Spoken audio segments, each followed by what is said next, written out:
Welcome to the Deep Dive. Today we're stepping away from the usual crypto buzz, no meme coins, no Twitter fights. Instead, we're looking at the distributed ledger technology, the DLT, that governments, central banks, even Fortune 500 giants are actually using, often pretty quietly. We're diving into Hedera Hashgraph. You probably know it as HBAR. Yeah, and it's important to make that distinction right off the bat. Hedera, it really operates in a different universe than, say, Bitcoin or Ethereum. Its focus isn't hype.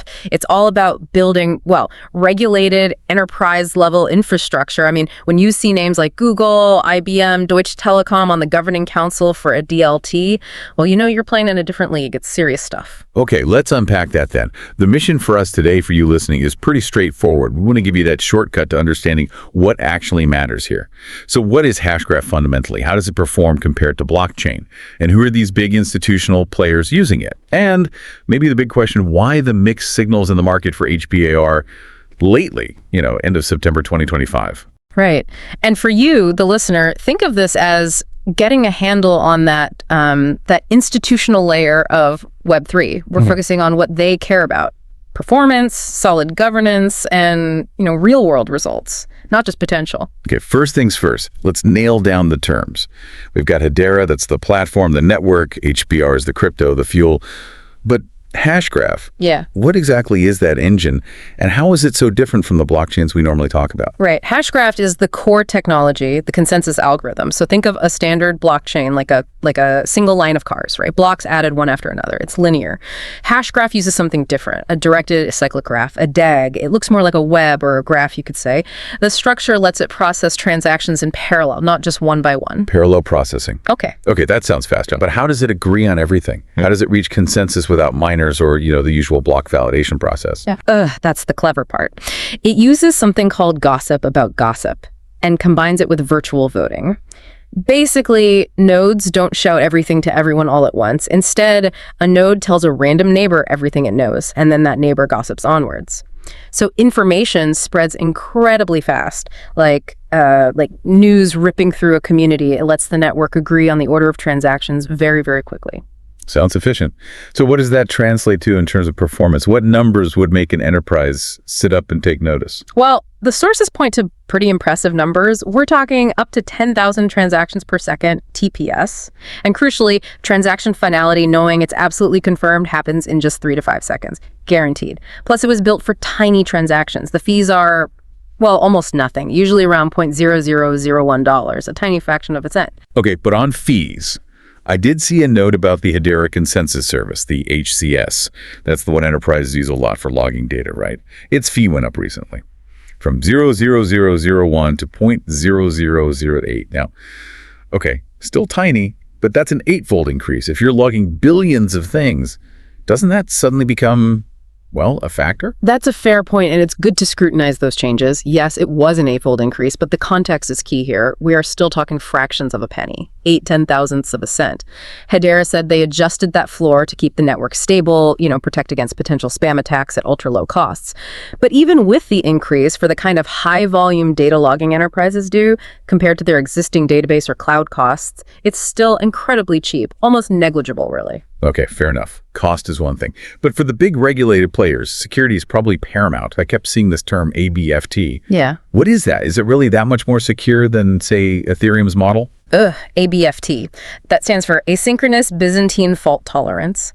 And yes, it is a big deal. It's basically the highest possible level of security for distributed systems. See, many systems rely on probabilistic security. It's unlikely an attacker can mess things up. ABFT is different. It's mathematically proven security. They actually used formal methods, a system called COKE, to prove it. What it means is the network is guaranteed to reach consensus and confirm transactions correctly and finally, even if up to a third of the network participants or stake are malicious or fail. That level of absolute provable certainty, that's something public blockchains just don't offer in the same way, and that's huge for institutions. Wow, okay. Mathematically proven security. So fast, super low cost, provably secure, and I saw it's also carbon negative because no mining. Exactly. No heavy energy consumption like proof of work mining. So it hits those ESG targets for big companies right out of the gate. Seems like it ticks all the technical boxes then. But tech specs alone aren't enough, right? Especially when you're talking regulated finance, critical infrastructure, you need organizational trust. Which brings us neatly to Hedera's governance model. How do you get global giants to trust an open network? Right, the governing council. That's the answer, isn't it? Yeah. But I just see that sound a bit, well, corporate. Accounts was Google, IBM. Are they really focused on decentralization? Or is it just a way to get a cheap, controlled data layer for themselves? How does it stop being just a private club? That's the million-dollar question, isn't it? And the structure is specifically designed to address that tension. It's a council of up to 39 global organizations, and critically, it's rotating. Members serve limited terms. Each organization runs a node, gets exactly one vote. Doesn't matter if you're Google or a smaller university. One vote. The idea is to have that institutional oversight, that stability, but prevent any single company or small group from taking over the network's direction. And it seems like the council's focus is evolving too. The notes mentioned it's less about just code governance now and more about driving actual commercial use, commercial value. Absolutely, that seems to be a major shift. Mance Harmon, one of the co-founders, became chair-elect in July 2025. And his stated goal was clear. Make it easier for enterprises to build and get value quickly, remove the friction, so they're actively shaping meetings and priorities around enterprise needs, making sure members can see a path to commercial results, not just endless technical debates. What about the decentralization angle, though? For the community, for developers? I saw something about open sourcing the code. Yes, that was a huge step for transparency and decentralization. In July 2025, they moved the entire Hedera codebase under the Linux Foundation into something called Project Hyro. So now it's fully open source. Anyone can inspect it, build on it, and propose changes through the standard Hedera Improvement Proposal, or HIP, process. That opens it up significantly. And on the governance side, something quite telling. They tightened the rules for new council members. Now, you have to have a fully working, verified node running on their test network before you can even be announced as a new member. Oh, interesting. So you have to prove you're technically contributing, not just lending your brand name. Exactly. Skin in the game. Quite literally. It shows commitment to the infrastructure itself. Okay. And looking ahead, their roadmap seems pretty packed. What are the key things coming up that an enterprise user or maybe a developer would actually feel the benefit of first? Good question. From a user perspective, probably things that boost decentralization and ultimately reliability. The dynamic address book is important there. It makes how nodes find each other more decentralized, more robust against failures, and longer term, the introduction of block nodes is really laying the groundwork. It's about preparing for future scaling techniques like sharding, basically future-proofing the network to handle the massive transaction volumes their big clients are expecting down the line. Okay, so the tech is solid, governance is structured. Yeah. Let's talk brass tacks. Where is Hedera actually being used right now? Yeah. We need to see the proof in the pudding, the live deployments, finance, AI, logistics. Right. This is where Hedera has been making quiet but significant inroads, especially where regulation and data integrity really matter. So, in finance, look at central bank digital currencies, CBDCs. The Reserve Bank of Australia, through Project Acacia, is actively using Hedera for testing CBDC interoperability. That's a major signal of regulatory comfort. And in the US, Wyoming, which is quite crypto-forward, their Stable Token Commission picked Hedera to host its state-backed stablecoin, FRNT. Wow, okay. So directly involved in sovereign currency experiments and state-level stablecoins. What about the big buzzword, RWA? Yeah. Real-world asset tokenization. Is Hedera playing there? Because that's where serious institutional money is flowing. Definitely. And this might be one of the most significant areas of adoption right now. You have companies like Radium tokenizing fractional ownership in real estate, which is interesting. But the bigger deal, perhaps, is KIO. They're based in Abu Dhabi. KIO is tokenizing shares of actual institutional funds. Specifically, they've linked tokenized offerings to things like the BlackRock ICS US dollar liquidity fund. Wait, hold on. So shares in a fund managed by BlackRock are being represented as tokens and moving on the Hedera network. That's not just testing. That's bridging TradFi and DLT at a serious level. Exactly. It's connecting institutional-grade liquidity pools directly onto the ledger. It shows that the platform's speed, low cost, and particularly that guaranteed finality we talked about are trusted enough for managing high-value, heavily audited financial assets. It bypasses some traditional settlement steps. And beyond pure finance, Hedera is becoming a sort of trust layer for AI.